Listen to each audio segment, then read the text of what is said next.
అబ్బో సో దేవర సినిమా చూడడం జరిగిందండి. సినిమా బాగానే ఉంది, చాలా బాగుంది సినిమా, నో ప్రాబ్లం. మరి మరి సోషల్ మీడియాలో ఎందుకు దాన్ని అంత నెగిటివ్గా స్ప్రెడ్ చేస్తారో అర్థం కాలేదు. దిస్ ఈజ్ నాట్ గుడ్ అండి. ఎర్ర సముద్రం ఎందుకు ఎరిపెక్కింది అని అంటే కొరటాల శివ డైరెక్షన్ చేశారు కాబట్టి, అందులో ఎన్టీఆర్ గారు కస నరుకుంటూ పోయారు కాబట్టి ఎరిపెక్కిపోయింది. సో ఇది కథ స్టోరీ ఏంది అని అంటే, అసాంఘిక శక్తులను అడ్డుకోవడం కోసం దేవర 3 గంటలు కొండపైన కూర్చున్నారా, లేకపోతే అసాంఘిక శక్తులను అదే విద్రోహక శక్తులకు మారణాయుధాలు దొరకకుండా చేయడం కోసం కొరటాల శివ 3 గంటల సినిమా తీశారా అనేటువంటిది నాకు ఇది మీరు థియేటర్కి వెళ్తే మీకు అర్థమైపోతుంది. అండ్ ఇందులో యాక్షన్ సీన్ అనేటువంటిది ఒక వ్యక్తి 3 ఫ్లేవర్లు. అది అదృష్టలో 2 ఉంటాయి కదా, ఇందులో 3 ఫ్లేవర్ ఉంటుంది. ఫ్లేవర్ ఏం తెలుసా? ఒకటి దేవర, రెండోది వరలో ఇంకో వర, సొర తర్వాత వస్తుంది. అర్థమైందే? సొర పార్ట్ 2లో వస్తుంది. అర్థమైందా? తెలీదు, గుర్తులేదు, మర్చిపోయా అని చెప్పినా కదా. అర్థమైందా? అది కూడా నాకు పెద్దగా ఏం అనిపించలేదమ్మా, టు బి ఫ్రాంక్. ఎందుకు దూరిందో సాంగ్ అయితే నాకు అర్థం కాలే. అర్థమైందే? దేవర టైటిల్ సాంగ్ మటుకు బ్రహ్మాండంగా ఉంటుంది. ఒక చిన్న డైలాగ్ చెప్తుంది, నాన్న ఎంతసేపు ఉన్నా తాత ముత్తాత కథలు చెప్తావే, నా కథ చెప్పు, నా దేవర కథ చెప్పు అని అంటే ప్రతి కొడుకు ఏమనుకుంటాడు, మా daddy is a hero. But ఆ హీరోనే 0 పనులు చేస్తే చెప్పుకోవడానికి ఏముంటుంది, అంత గొప్ప ఏమి లేదు అనేటువంటిది ఆ ఎమోషన్ ఉంటుందా, ఇద్దరికే పోతుంది. అసలు ఒక సీన్ ఉంటుందన్నా, కన్సెంట్ పెట్టి ఇట్లా దొబ్బుతాడు, ఇట్లా దొబ్బేటప్పుడు ఆ సీన్ ఉంటుంది, గూస్ బంప్స్ వచ్చేస్తాయి నిజంగా. అదొక్క సీన్ చాలు మళ్ళీ. అండ్ దాని తర్వాత యాజ్ ఇట్ ఈస్గా మిస్టేక్స్ ఫైండ్ అవుట్ చేసిన మురళీకృష్ణ గారి హెయిర్ స్టైల్ 20 years బ్యాక్ ఎలా ఉంటుందో దాని తర్వాత కూడా అలాగనే ఉంటుంది. అది చూసుకోవాలి కదా కనీసం. దాని తర్వాత వచ్చేసి జోగులామ క్యారెక్టర్ వయసు ముడతపడకుండా ఆమెను అట్లే తీస్తారు 20 years తర్వాత, 20 years ముందు కానీ. సో ఇది రాజమౌళి గారు సొరచేపని కూడా ఆయన ఒక నటుడు అనేది మనం చెప్పాల్సిన అవసరం లేదు. బాగా కొట్టాడనా, నీట్గా నింపాదిగా కొట్టాడు. చెవులకు ఏం బొక్క పడట్లా ఈసారి అనిరుద్ధ్ గారిది, లేకపోతే చెవులు బొక్క పడిపోయేది. దావుదీ సాంగ్ లేదు కదా బ్రో, మరి నువ్వు దానికి ఫీల్ అయినావా? దావుదీ సాంగ్ లేదు కదా. ఏంది దావుదీ సాంగ్? నేను చెప్పింది ఒకటే సాంగ్, దేవరా టైటిల్ సాంగ్ నాకు గుర్తుంది. అర్థమైందే? రెండో సాంగ్ నేను బాత్రూమ్కి వెళ్ళిపోయినా. అర్థం, ఆ ఏసీ చలికి తట్టకలేక వాష్రూమ్ వచ్చింది. ఏది తాగి డ్యాన్స్ చేస్తారు చూడది గుంపులో పెళ్ళికి, అది నేను చూడలేదు టు బి ఫ్రాంక్. దాని తర్వాత ఒక ఫైట్ సీన్ ఉంటుంది.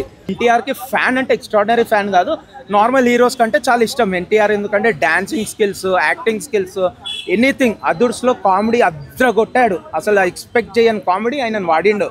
సో ఇందులో చూస్తే ఆయన ఆ సీరియస్ రోల్, ఆ రోల్ మూవీకి ది బెస్ట్ సెలెక్టెడ్ హీరో అంటే ఎన్టీఆర్. దేవరా సినిమాలో 2 క్యారెక్టర్లు ఉన్నాయి, 2 క్యారెక్టర్లు బాగా అనిపించినాయి. రివర్స్ స్క్రీన్ ప్లేన్ అంట.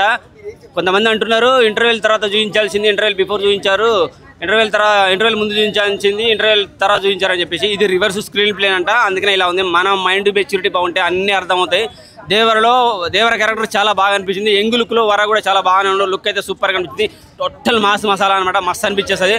ఇక సినిమాకి హైలైట్స్ అని అంటే బీజం బాగున్నది, దేవర క్యారెక్టర్ సూపర్గా ఉన్నది. సముద్రపు సన్నివేశాలు, షార్క్ మీద వచ్చే సన్నివేశాలు కానీ, సముద్రంలో ఫైటింగ్ సన్నివేశాలు కానీ చాలా బాగా అనిపించేస్తాయి. నెక్స్ట్ ఒకటి కత్తులతోటి ఒకటి ఆయుధ పూజ అనే సాంగ్, ఆ కత్తులు తీసుకొచ్చే విధానం కూడా మైండ్ బ్లోయింగ్ అనమాట. సూపర్ అనిపిస్తుంది. ఆ టైంలో వచ్చిన బీజిఎం అయితే సూపర్ అనిపించింది. అనిరుద్ధ్ అదరగొడతాడో లేదో అనే ఫీలింగ్ కలిగింది. ఖచ్చితంగా అదరగొట్టిండు, మస్తు అనిపించేస్తుంది. కొరటాల శివ గారు మిస్ అయ్యారంటున్నారు, ఎక్కడ మిస్ అవ్వలేదు. కాక పార్ట్ 2 ఉన్నది కాబట్టి దానికోసం ఇంకొంచెం దాచిపెట్టాడు. ఈ ముందు వెనకకు ముందు ఎందుకు చూపించాడో దాంట్లో చూడని తెలుస్తుంది. అలాగే బాహుబలి క్లైమాక్స్ ఉందని అంటున్నారు, వైకిలుడు బాహుబలి కట్టప్ప అని చెప్పేసి. ఇల్లు కూడా అదే సన్నివేశం ఉందని చెప్పేసి. అలా ఇందులో ఎవరు చంపేశారో క్లారిటీ తెలియదు. కొడుకు చంపేశాడా, లేకపోతే ప్రకాష్ రాజ్ గారు మనకు స్టోరీ నేరేట్ చేస్తుంటాడు, ఆయన చంపేశాడా, లేదంటే శ్రీకాంత్ గారు చంపేశారా? శ్రీకాంత్ గారు కూడా మంచిగానే ఉంటారు, ఒక సన్నివేశంలో కొద్దిగా కోపం కనపడదు, మరి ఆయన చంపేశారా, లేదంటే సైఫ్ అలీ గారు కానీ చంపేశారా, ఏమి అర్థం కాకుండా పెట్టింది అనమాట మనకు. సో ఆ మిస్సింగ్ అనేది మనకు పార్ట్ 2లో ఖచ్చితంగా చూపిస్తాడు, రివీల్ చేసేస్తాడు. 100% పార్ట్ 2 కోసం అయితే ఎదురు చూడొచ్చు. నెక్స్ట్ అనిరుద్ధ్ నిజంగా బీజిఎం కానీ పాట కానీ అద్దరిపోయినాయి. చుట్టమల్లె సాంగ్ అయితే గిర్రా కనిపించేసింది. నెక్స్ట్ దావుదీ సాంగ్ లేకపోవడం కొంచెం ఇబ్బంది, ఎందుకంటే మంచి ఊపుతో ఉన్న సాంగ్ అదొకటి మిస్ అయిందనే ఫీలింగ్ కలిగింది నాకైతే. అది ఉంటే బాగుండేది, మంచి ఊపుతో ఎగిరే వాళ్ళము. నెక్స్ట్ జాహ్నవి కపూర్లో జానా కనపడది. నవి కొత్తదనం, అమ్మాయిలో కొత్తదనం కనపడలేదు. ఇంకా 2-3 సినిమాలు పడితే కనపడదు కాబట్టి. శ్రీదేవిలో శ్రీ మాత్రమే కనపడేది, దేవి కనపడలేదు. మనం హీరోయిన్లని కానీ రాజుల్లాగా, దేవుళ్ళలాగా, ప్రిన్సెస్ లాగా, దేవతల్లాగా ఊహించేసుకుంటాము. శ్రీదేవిలో శ్రీ కనపడది, జాహ్నవిలో నాకు దేవి కనపడలేదు. ఇంకో 2 సినిమాలు కనపడితే ఆమె నటనలో మెచ్యూరిటీ క్లియర్గా అర్థమైపోతుంది, అందరికీ తెలుస్తుంది.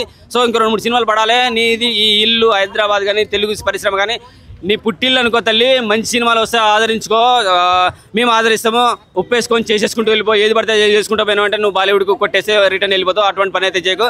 ఫస్ట్ సినిమా నీకైతే ఒక మంచి అడిగే పడ్డదని ఏదో కోరుకుంటున్నాను. పార్ట్ 2లో కూడా నీ పాత్ర ఎక్కువ ఉండాలని కోరుకుంటాను. ఎందుకంటే రొమాంటిక్ సన్నివేశాలు ఏం లేవు, శ్రీదేవి కూతురుతో ఎన్టీఆర్తో అంటున్నారు. వస్తాయి కాక ఎదురు చూడండి. పార్ట్ 2 ఉన్నది. సినిమా ఇంతటితో అయిపోలేదు కదా, చాలా ఉంది ఇంకా. సో వరది కూడా ఫ్యూచర్లో ఇంకా కనబడే ఛాన్సెస్ అవుతున్నది. వర ఏం చేశాడు ఇంటర్వెల్ తర్వాత అనేది సినిమాలో చూడండి. మీకైతే ఇంకా కింద మీద మొత్తం కాలిపోతాయి. నెక్స్ట్ రాజమౌళి తర్వాత ఫ్లాపులు అన్నారు కదా. నేను కూడా సినిమా రిలీజ్కి ముందు కూడా అన్నాను. మధ్యలో ఇంకా సినిమా దగ్గర పడుతున్నా కొద్ది చిన్న థాట్స్ వచ్చేసాయి నాకు. అఫ్కోర్స్ ప్రతి సినిమా రాజమౌళి తర్వాత ప్రతి హీరో 3 ఫ్లాపులు కొట్టింది కాక. కానీ ఎన్టీఆర్ 3 ఫ్లాపులు 3 సార్లు కొట్టిండు.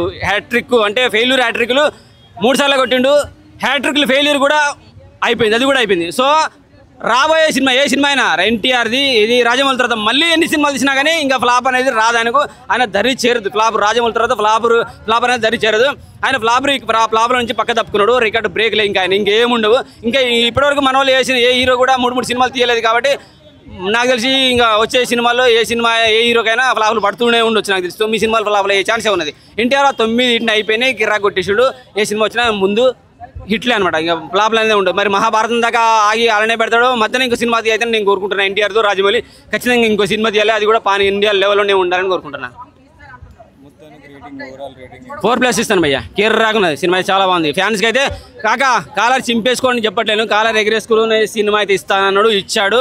వెయిట్ చేయండి, ఎదురు చూడండి. పార్ట్ 2లో కాలర్ చింపేసుకుంటారు, థియేటర్లో తగలబెడతారేమో మీ ఇష్టం. అది మైండ్ నాకు యాక్షన్ ఎవరు చేశారా అంటే సైఫ్ అలీ శ్రీకాంత్. ఆయన నార్మల్ యాక్షన్. ఆయన కూడా పెద్దగా మాటలు ఏం లేవు, బట్ ఓవరాల్గా బాగున్నాను. స్క్రీన్ ప్లే ప్లస్ ఉంది. దాని తర్వాత సైఫ్ అలీ ఖాన్ గారి యాక్షను, కథలో 3 ఫ్లేవర్లు, ఎన్టీఆర్ గారి 3 ఫ్లేవర్లు. నెగిటివ్ ఆ సాంగ్ నచ్చలేదు, ఎందుకు వస్తుందో సాంగ్ నచ్చలేదు, అదొకటే నచ్చలేదు. బట్ మిగతా ఓవరాల్గా అనిరుద్ధ్ బీజిఎం కూడా బాగుంది.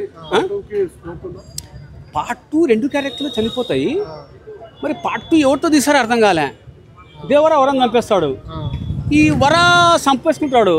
ఆయన అడ్డం పడినాడు, చచ్చిపోయినాడా? చచ్చిపోతే పార్ట్ 2 ఎట్లా వస్తుంది? చావకపోతే శిక్ష ఎందుకు వేసుకున్నట్టు? ఇది నాకు అర్థం కాలే. నేను ఇచ్చే రేటింగ్ 7 ఇస్తున్నా. 7 సముద్రాలు 7 కాబట్టి అలా సముద్రం 7 ఉన్నాయి అన్న, 7 ఇచ్చినాను. నేను ఇచ్చే రేటింగ్కి 10 వెనకాల 10 ఉండదు, ముందర 5 ఉండదు. ఓకేనా? అదేనండి ఇది చిరంజీవి గారి సినిమా, అంతకుముందు వచ్చిన సినిమాలు ఇవన్నీ కనెక్ట్ చేసి చూడొద్దు. ఏ సినిమాకి ఆ సినిమా కథ ఉంటుంది, ఆ కథలోంచి స్టోరీ వెళ్తూ ఉంటుంది. కానీ ఎక్కడో బాహుబలి సినిమా, సలార్ సినిమా, లేకపోతే ఆది కేశవరెడ్డి, చెన్నకేశవరెడ్డి దీంట్లో కలుపుతారేంటి? ఇది ఓన్లీ దేవరా. ఆ దేవరా సినిమా తగ్గట్టుగా మీరు తోక ఒకటే చూసారు, ఇంకా తల ఉంది, ఇంకో పార్ట్ ఉంది. తల చూడకుండా తోకని ఎలా అంచనా వేస్తారు మీరు? ఇక్కడ క్యారెక్టరైజేషన్ ఇంకా రివీల్ అవ్వలేదు. ఇంకా చెప్పాలంటే అంతే కదండి. ఎవరైనా కూడా అంటే ఏంటంటే ఇక్కడ చిన్న రిమార్క్ ఏంటంటే ప్రతి ఒక్కరు రిమార్క్ చేస్తారు సినిమాకి. కానీ ఏంటంటే ఫస్ట్ హాఫ్ సెకండ్ హాఫ్ పెట్టుంటే కనుక నెక్స్ట్ లెవెల్ ఉండేది. మనకి మొత్తం ఎలివేషన్స్ మొత్తం స్టోరీ అంతా కూడా మనకి ఫస్ట్ హాఫే రివీల్ అయిపోవడం వల్ల కొంచెం డిసప్పాయింట్ అయ్యారు. అంటే ఎవరో కొంతమంది ప్రేక్షకులు, నార్మల్గా చాలా మందికి నచ్చిందండి సినిమా. అది ఒకటే సాంగ్ ఒకటి మిస్ అయింది. డ్యూరేషన్ ఎక్కువైపోవడం వల్ల ఇంకా అంటే 1:75 నిమిషాలు ఎంత ఉంది సినిమా, ఇంకా పార్ట్ 2 ఉంది కదా. ట్రిమ్ చేయొచ్చు అనిపించింది సినిమా, 3 గంటలు ఉంది కదా. ట్రిమ్ చేయడానికి లేదండి. ఇంకా సముద్రం సీక్వెన్స్ తీసేస్తే కథ అర్థం అవ్వదు. కొన్ని సీన్లు చిన్న తీయడానికి ఏం లేదు. ఇంక చెప్పాలంటే ఆ సీన్ తీస్తే ఉన్న స్టోరీ అర్థం అవ్వదు. ఓవరాల్ గా ఒక సినిమా గురించి చెప్పాలి అంటే కనుక మీరు థియేటర్కి వచ్చి సినిమా చూడండి. ఎంతో డబ్బులు ఖర్చు పెడుతున్నారు కదా, మీకు నచ్చితే నచ్చిందని చెప్పండి, లేదంటే ఇంటికి వెళ్ళిపోండి. కానీ సినిమాకి రావద్దు అని బ్యాడ్ గా ఇచ్చేయద్దు ఎవరికి కూడా. ఎందుకంటే జేబులో సొమ్ము కాదు కదా, వాళ్ళ ఇంట్లో అవలేదు. మన కొరటాల సినిమాలు చూసుకుంటే కూడా స్టార్టింగ్ నుంచి కూడా ఇప్పుడు కూడా ఒక కమర్షియల్ ఎలిమెంట్స్తో పాటు ఒక సోషల్ మెసేజ్ ఇవ్వడం కొరటాలకు ఉన్న అలవాటు. దీంట్లో కూడా ఒక సోషల్ మెసేజ్ అనేది ప్రతి మనిషికి భయం ఉండాలి, అది లేకపోతే కష్టం అని చెప్పాడు. దాని తగ్గట్టుగానే సినిమా అంతా ఒకే లైన్ మీద తీసుకున్నాడండి. మనిషికి కొరటాల ధైర్యానికి లిమిట్స్ పెట్టాడు ఈ సినిమాలో. మనిషికి ఇంతే ధైర్యం ఉండాలి, బ్రతికేంత ధైర్యం చాలు ప్రతి మనిషికి. చంపేంత ధైర్యం అవసరం లేదు అని కొరటాల ఇదే పాయింట్ మీద సినిమా అంతా నడిపించాడు. ఎక్కడ కాంప్రమైజ్ కావలేదు. ఒక మెయిన్ పాయింట్ని పక్కగా దోవ పట్టించే విధంగా ఎటువంటి విధంగా కాంప్రమైజ్ అయ్యి దీన్ని డిమాలిష్ చేయలేదు. తను ఏదైతే అనుకున్నాడో అదే స్క్రీన్ మీద చూపించండి, అందులో సక్సెస్ అయ్యాడని చెప్పచ్చు. ఎవరికైనా దేవర్ రోలే బాగుంటుందండి. ఎందుకంటే ఎవరికైనా ప్రతి సినిమాలో చూసుకో మనం వీరసింహారెడ్డి ఏజ్ ఎవరైతే టైటిల్ రోల్ ఎవరు ప్లే చేస్తారో అదే బాగుంటుందండి. ఫస్ట్ హాఫ్ అంతా దేవరకత్తోనే చూపించాడు, సెకండ్ హాఫ్ మాత్రం వాళ్ళ కొడుకు వర అని చూపించారు. ఒక బయస్డ్గా చూపెట్టి లాస్ట్ అనేది ట్విస్ట్ ఎలా ఇచ్చాడు అనేది చాలా బాగా నచ్చిందండి. లాస్ట్ మాత్రం 2-3 వరకు ఇవ్వచ్చండి. 2.75 ఇవ్వచ్చండి. అయితే ట్రోల్ చేసే వాళ్ళకి మాత్రం కంపల్సరీ 10 days తర్వాత దేవరా సమాధానం చెప్తాడు. చూడాలనుకునే వాళ్ళకి వీళ్ళు ఎవరైనా సరే ఎన్టీఆర్ ఫ్యాన్స్ తప్ప మిగతా వాళ్ళు ఎవరైతే చూడాలనుకుంటున్నారో వాళ్ళు better to watch the film with లో ఎక్స్పెక్టేషన్స్ అండి. మీరు హై ఎక్స్పెక్టేషన్ పెట్టుకొని వెళ్తే మాత్రం కంపల్సరీ డిసప్పాయింట్ అవుతారు. ఈ లో ఎక్స్పెక్టేషన్స్తో చూసి సినిమా నచ్చింది అనే సంతృప్తితో బయటకు వస్తారండి. నచ్చని వాళ్ళు ఇంకా నచ్చని వాళ్ళకి మాత్రం అది అంటే డిఫరెంట్ పీపుల్ డిఫరెంట్ ఒపీనియన్స్ అండి. ఈ సినిమా అందరికి నచ్చాలని లేదు, అందరికి నచ్చకూడదని లేదు. నచ్చని వాళ్ళకి మాత్రం ఒక 10 days తర్వాత వాళ్ళు తలలు పట్టుకుంటారండి ఈ సినిమా ఎలా హిట్ అయిందా అని. దేవరాకున్న హైప్ అలా ఉందండి. అంటే ఎక్స్పెక్టేషన్స్కి అంత రీచ్ కాలేదన్న, బట్ ఎన్టీఆర్ అన్న పర్ఫార్మెన్స్ మాత్రం బాగుంది. అనిరుద్ బీజిఎం అయితే ఫస్ట్ టైటిల్ కార్డ్ నుంచి ఆయన మ్యూజిక్ పర్ఫార్మెన్స్ స్టార్ట్ చేశాడు. దాని తర్వాత కొంచెం కొరటాల కొంచెం డిసప్పాయింట్ చేశాడు. దేవర బాగుందన్న. ఫస్ట్ హాఫ్లో ఒక సీక్వెన్స్, లాస్ట్ క్లైమాక్స్లో ఒక సీక్వెన్స్ ఉంటుంది. రెండు బాగున్నాయి. CGI ఇంకా డార్క్ మోడ్ కాబట్టి రెండు బాగానే ఉన్నాయి. ఫైట్స్ దేవరతోనే బాగుంటాయి. సాంగ్స్ అనిరుద్ బాగుందన్న. దావుడి సాంగ్ అదే డిసప్పాయింట్, అది ఒక్కటి డిసప్పాయింట్ అంతే. లేదు వేయలేదు. పోస్ట్ క్రెడిట్ సీన్ కూడా లేదన్న. అసలు ఫుల్ మూవీ దీంట్లోనే ఫినిష్ చేసినట్టు అనిపించింది నాకైతే. క్లైమాక్స్లో ఏ ట్విస్ట్ కానీ ఒక సెకండ్ పార్ట్ గురించి ఎక్స్పెక్టేషన్స్ పెట్టుకునేంత రీచ్ కానీ ఏం పెట్టలేదు. ఫుల్ఫిల్ ఇక్కడే చేశారనిపించింది. షార్క్ సీన్ బాగుందన్న. అదే వర క్యారెక్టర్లో ఏదైనా మనల్ని కొంచెం హైప్ చేసిందంటే లాస్ట్ క్లైమాక్స్ వస్తుంది. లాస్ట్ ఎన్టీఆర్ అన్న చెప్పింది లాస్ట్ 40 minutes గురించి చెప్పాడు, కానీ దీంట్లో ఇంటర్వెల్ సీన్ అయితే బాగుంటుంది. ఇంటర్వెల్ సీన్ ఆ లాస్ట్ క్లైమాక్స్ 40 minutes సీన్స్ కంటే interval Devara interval scene fight బాగుంటుంది. ఇవ్వలేదు, అది సెకండ్ పార్ట్లో చూపిస్తారంట. ఆల్రెడీ కొరటాల శివ గారు చెప్పారు కదా, సెకండ్ పార్ట్లో చూపిస్తారంటే. దీంట్లో మాత్రం 30 minutes 15 minutes ఉంటుందని చెప్పారు కదా. మూవీకి అయితే 4.5 ఇస్తాను. అనిరుద్కి 5.5, ఎన్టీఆర్ అన్నకి 5.5, డైరెక్షన్కి 3.3.